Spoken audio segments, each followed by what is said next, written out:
Hi, I'm Alex, and I ran through this with one of the fellows here, Dr. Alex Liu, who specializes in ediacaran fossils.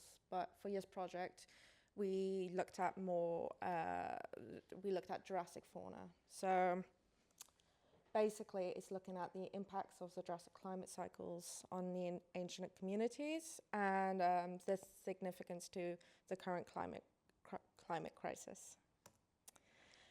So Earth has witnessed several cycles of climate. So like you go from hot house to cold house events. So like, temperature rises, temperature falls. So this is a very normal thing that occurs. Like the Earth isn't static. And as a lot of you may know, the environment influences the evolution of life and ecosystems. However, the issue lies in sudden or large-scale changes in climate, and these can cause mass extinctions, mainly because it may not have enough time to evolve. So a famous example is what's known as the Great Dying, and that occurred 250 million years ago, and that was supposedly it's to do with a lot of volcanic eruptions during over several thousands of years. But the issue was that it was emitting a lot of what, as we know, greenhouse gases. And that heavily affected marine ecosystems to the point where like nearly 95% of marine life back then died out, which is huge. However, how do we know this? Where does this evidence come from? It mainly comes from the fossil record. Fossils provide the only direct evidence for deep time evolution. With that, they are, this includes environmental changes. So that's recorded in the rock record, so especially within the sediments. And these past events shaped life as we know it. These events influence heavily the evolution of life, basically. Specifically, though, for this internship, we looked at the Kimmeridge clay. This is around 155 million years ago. And the reason why we chose to look at it is mainly because a lot of the stuff we have in our local museum, the Cedric collections, a lot of the benthic invertebrate fauna wasn't really looked at. So Alex Liu wanted someone to take a look and see what was in there.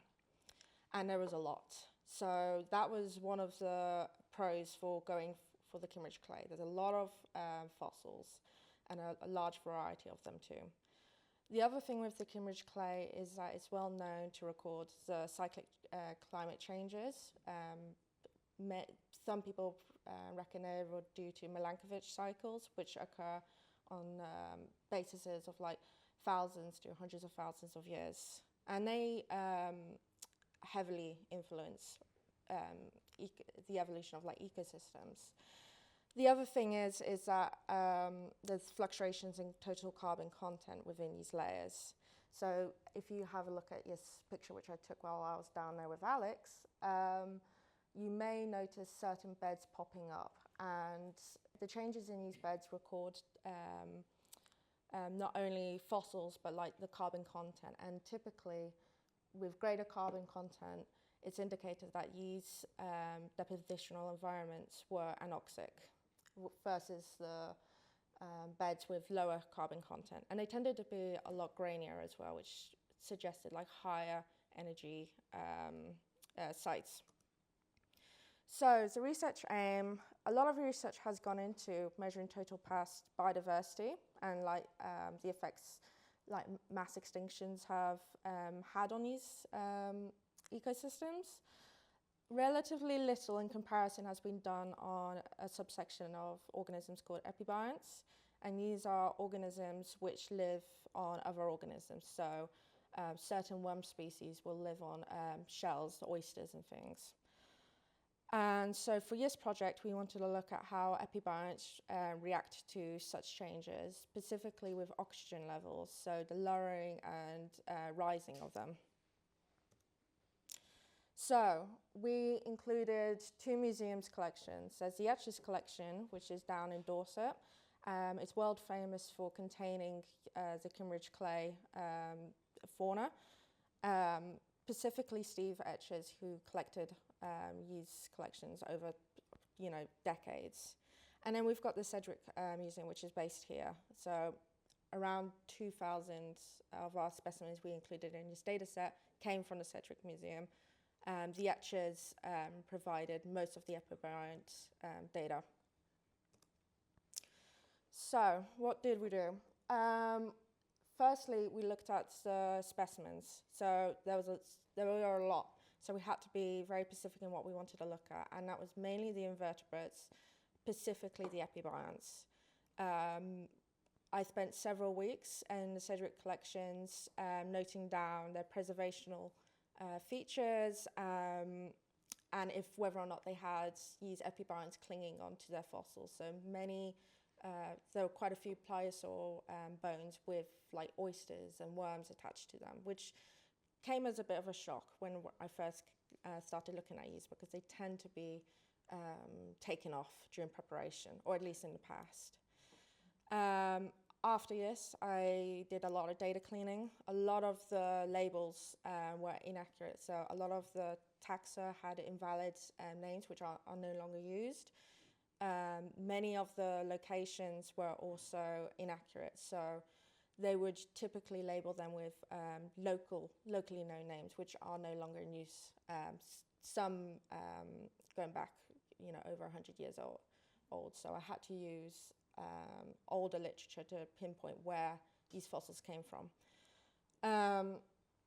The next section here, you can see part of the Kimmeridge Clay Cliff. Me and Alex went over there to go check it out, take some sedimentary logs, and just get a general idea of what's occurring in this environment, how these change, these cyclic patterns, and also the preservational bias of these fossils, because museums tend to pick the nicest looking fossils. Yeah. So, we noted that down as well. And lastly, we looked at the matrix attached to these fossils, because they indicate, the type of environment they were deposited in. So like typically darker muds indicate a higher carbon content, which indicates they were buried in an anoxic environment, so low oxygen. These are some of the pictures we took. All of these tubular things, these are known as serpulids. They're a type of marine worm, and they make these calcareous tubes for their home, and they are beautiful. They really are beautiful. So if you ever want to look them up, look up Christmas tree worms. They're very, very pretty. If you can have a look on the left, you can see this one worm, and it's actually on top of a pliosaur vertebrae, so it's a marine reptile, the giant creatures. So this was living on one of its bones. You can see the same kind of situation occurring up in the middle. This one's interesting. I haven't seen many of these. Basically, the serpulids are living on top of each other. They're making these reef-like structures, which I didn't know about before I did this project. And they form these beautiful, beautiful reefs, which are still present today, especially up in Scotland, which I'll show you in a bit. And the lower two serpulids you see here, this is an ammonite, and they are covered all over this ammonite. Sometimes they like to be biased towards the bottom end of the ammonite, and Steve thought that might be because they're living on top of, on these shells while the ammonite is alive, and they are just dangling off, filter feeding, but no one's really looked into it yet. The interesting thing about these serpulids, though, are that Steve reckons they're a new species. I had a look in the literature. I couldn't find anything that was as large as these serpulids with this type of morphology, which is an ongoing bit of research me and Alex want to kind of take forward, because these could potentially be a new species. And some more serpulids. I really like the serpulids. So these ones are just to show you like the range of morphologies they showed. They show you like little wiggly structures, or these like more angular tubes. This isn't a serpulid, by the way. This is something known as a sea lily, or specifically a crinoid, The reason why I showed you this is because it is beautifully preserved. Usually they are disarticulated, whereas this one was more than likely deposited in like a low energy setting and an anoxic setting, because as you can see, the sediment is very dark and you can see this golden sheen to it. This is pyrite, and it's usually forms in anoxic sediments. So this is what Serpulid reefs probably looked like in the past, very similar to what we can see today. As you can see, there are other organisms living on top of them. It's very messy, but it's also very beautiful because we like messy for ecosystems. There's a lot of life going on here. And the reason why it's important is because they provide niches, they provide a place for other organisms to live on and hide, and other organisms may eat the serpulids. So they provide provide a huge role and function in these shallow marine environments. And one thing to note with shallow marine environments is one of the biggest resources these benthic communities need is space. The brilliant thing with epibionts is that they live on top of other organisms. They don't take up like the initial like seabed, which other organisms are like vying to grab. So they add by like a greater richness to the community without taking up that valuable resource of space. And it adds structural complexity to this whole setting. So this was just two of the pie charts we created. Note here, bivalve is just an unknown bivalve. We don't know exactly what it is yet, but the oysteria, I can never say it, it's an oyster, basically. Those are also a type of bivalve. But as you can see, on the left-hand side, this is what we presume to be the oxygenated depositional environment. There's a greater abundance of these epibionts found in here, 27 compared to like just 7. And there's a greater diversity as well compared to the low oxygen setting. As you can see here, like it's just very, very few. If this trend is correct, where you see a lower diversity correlated with like lower oxygen, you could get these complex reef systems we have today, like this one I was taken up in Scotland, turn to something very, very barren, like this. The reason why oxygen levels are a bit of a concern today is because there has been some research looking into how oxygen levels in the oceans are dropping today. They're also correlated with acidification of the oceans, and many of these epibionts and organisms which produce these structures are calcium carbonate secreting creatures. Calcium carbonate is very susceptible to degradation via low pHs.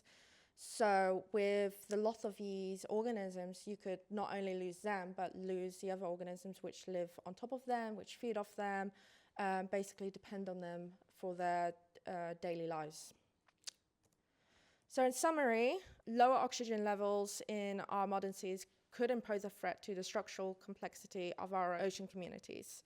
And this is important to recognize. At the end of my internship, I spent a week just producing a museum display. These two figures I drew during the afternoon. It was very quick. So, yeah. But mainly it's to advertise the issues, the ongoing issues we're having on the creatures that we have today. We do not want to lose, we do not want to see another mass extinction, especially in our lifetime, because we could lose these beautiful creatures like serpulids. And fossils are important pieces of evidence for these past communities and these events. A lot of people don't realize how important museums are. They record all this evidence, and without it, we couldn't study these deep past trends and then make predictions for our future. So, yeah, basically, my passion became more of a purpose. So when I came here, I loved paleontology. That's all I wanted to do. But especially after doing this internship, I found a purpose on using it to try and advertise and find solutions to our current climate crisis and try and help these ecosystems, because if we lose them, we could lose them forever. Thank you.